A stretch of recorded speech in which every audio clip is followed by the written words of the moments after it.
Sexist father-in-law belittles daughter's achievements.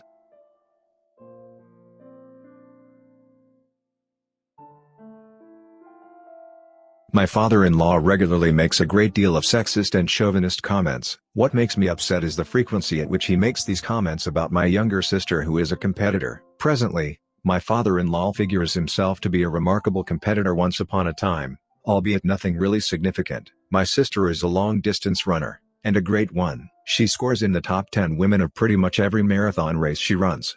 She is my only lovable sibling, and she has a unique bond with my kids. So, possibly 3 times every year, she will run a broadcast long-distance race, and we'll watch her outrun the competition on television. While watching, it is really fun to cheer her on because my kids get really excited and start to cheer her on too. I love that my kids have her as a positive role model, and my daughter currently wants to be a great runner like her aunt. Every single time, my father-in-law will kill the mood with some snide comment like, "Yeah, she did alright, but her final time is looking kinda slow. Maybe she is just on her period?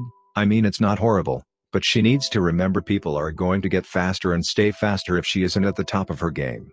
And if you really think about it, how much faster would a man run that race, and still perform well in terms of speed, endurance, and strength after?" I will respond, "Well, she did great relative to her competition, and I am proud of her either way." He will follow up with, "Yes, but Usain Bolt ran 100 meters in 9.58 seconds, or some similar insane comparison."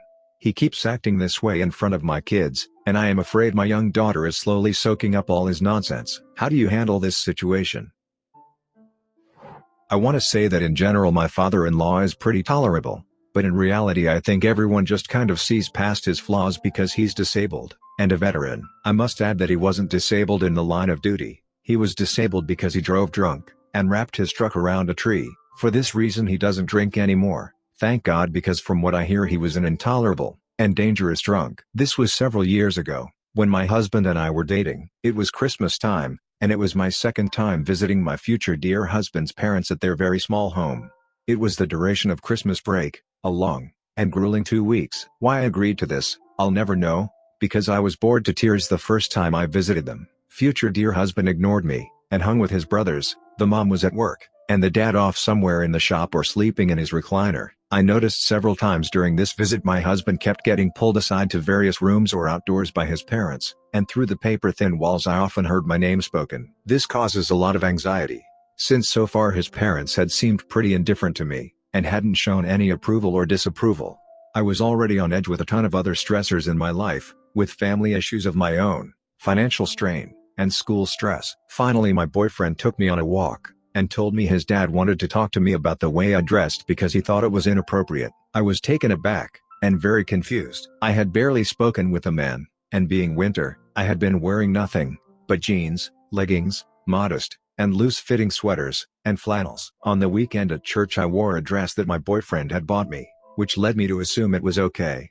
One of the days in the week prior, future dear husband and future brother-in-law and I went to a spring to go kayaking, and I wore shorts. But unless father-in-law had been spying through his shop window as I ran from the house to the truck, he wouldn't have seen me that day at all, because I don't recall seeing him. It is also worth noting I had no sexual history with anyone up to this point. Future dear husband was my first boyfriend, and we hadn't even had sex yet, and I slept on the couch while he slept in his room the entire time. I was very reserved, and we didn't do any PDA at all. I argued for a minute, and asked why on earth my clothes were deemed inappropriate, and why this warranted a serious conversation. Future dear husband had no spine at this point, and wouldn't give me a straight answer, but instead led me back into the house, and had me sit on the couch. The parents sent the brothers into their rooms, and it was just father-in-law, mother-in-law at his side, future dear husband, and me. For the next hour or so I was lectured by father-in-law about how he was so disgusted and confused as to how women these days dress, and how he didn't know me well, but he knew everything he needed to know about my character based on my clothes. How I was trying to seduce his boys, and using my body in a terrible way. How if he was a young man, he would have nothing to do with me because I'm a slut who would do nothing but tarnish his reputation by mere association. I was humiliated, and angry, and confused.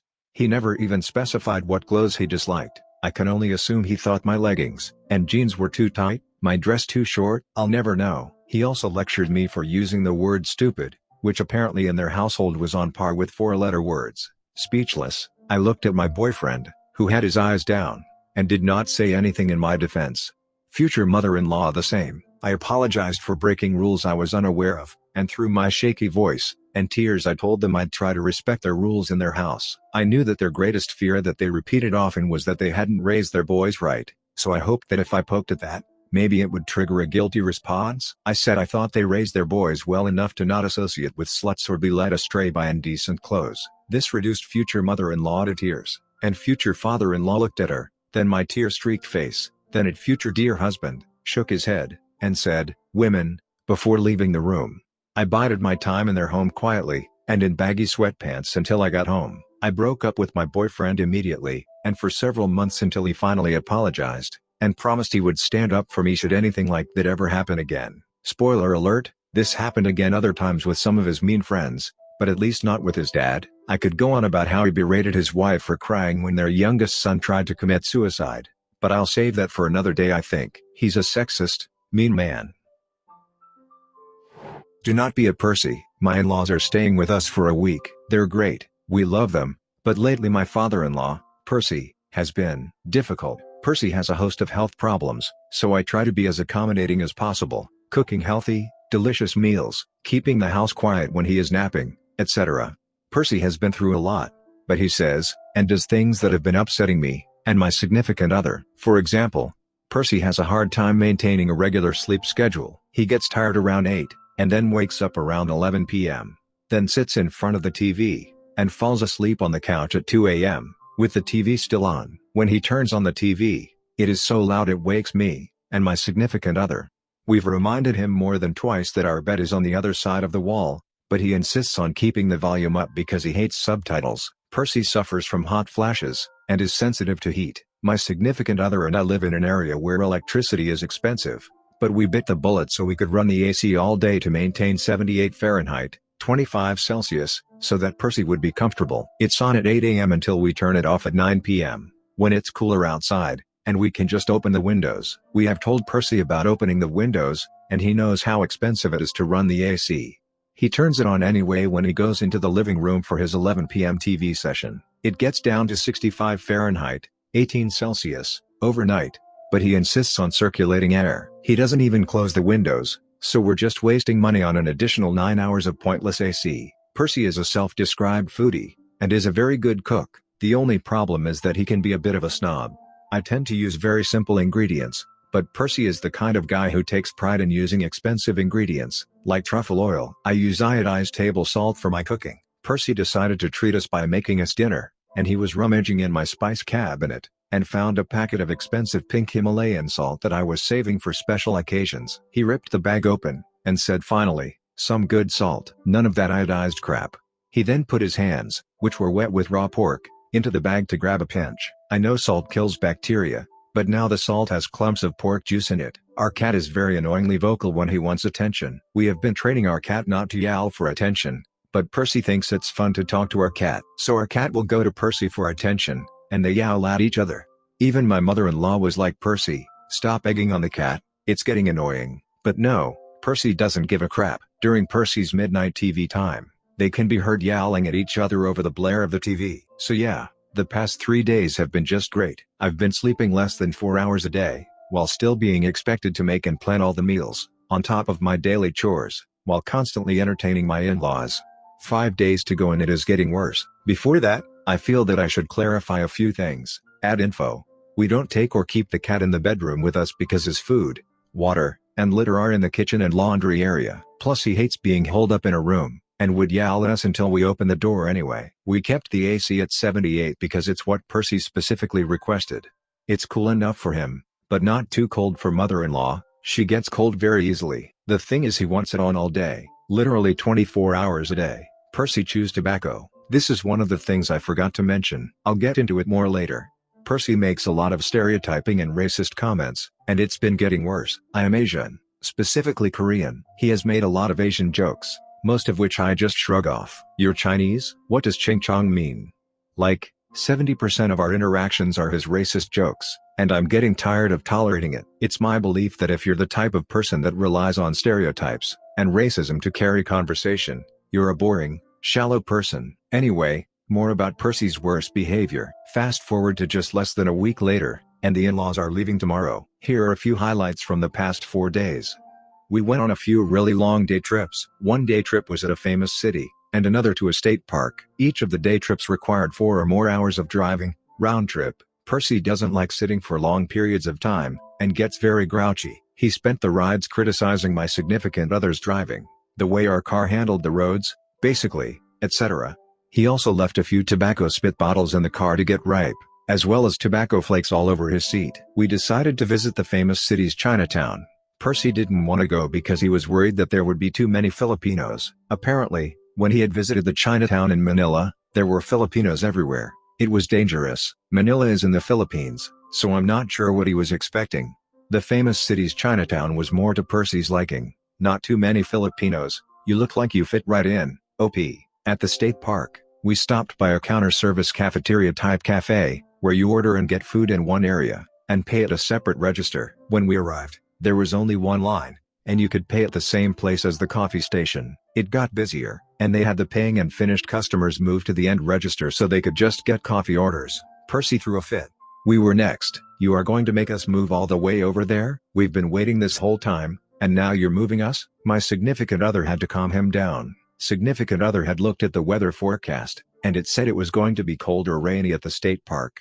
Percy decided to wear jeans, rather than shorts. The entrance to the state park was a bit warmer than forecast, so Percy was complaining that he shouldn't have listened to my significant other, and just worn shorts. I suggested that Percy could roll up, and he got upset that I would even suggest that. I'm not gay. It's okay for gay guys, and women to roll up their pants, but not men like me. It was much colder later, so Percy shut up. Percy eats at the couch, leaving crumbs, and bits of food. Even though we have a dining room that is directly facing the TV, he just has to be right in front of the TV. Percy leaves tobacco flecks everywhere, the living room, the car, in the carpet. We have to discreetly vacuum or else he's like I know I'm making a mess, and gets dramatic about how he's trying to be as clean as possible.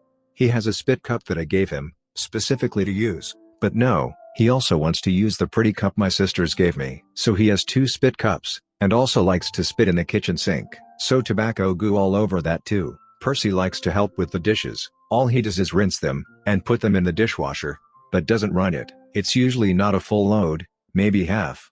I'm not going to wait 1.5 hours for the dishwasher to run a cycle on a half load of dishes. I end up having to pull all the dishes out to wash them by hand, because it's either that, or I wait for the dishwasher to be full, and then wait 1.5 hours for the dishes to run a cycle. I've told Percy that the dishwasher is old, and very slow, and that I will do the dishes, but he insists. More work for me, I guess. Percy's racist and stereotyping comments are becoming more common, and grosser.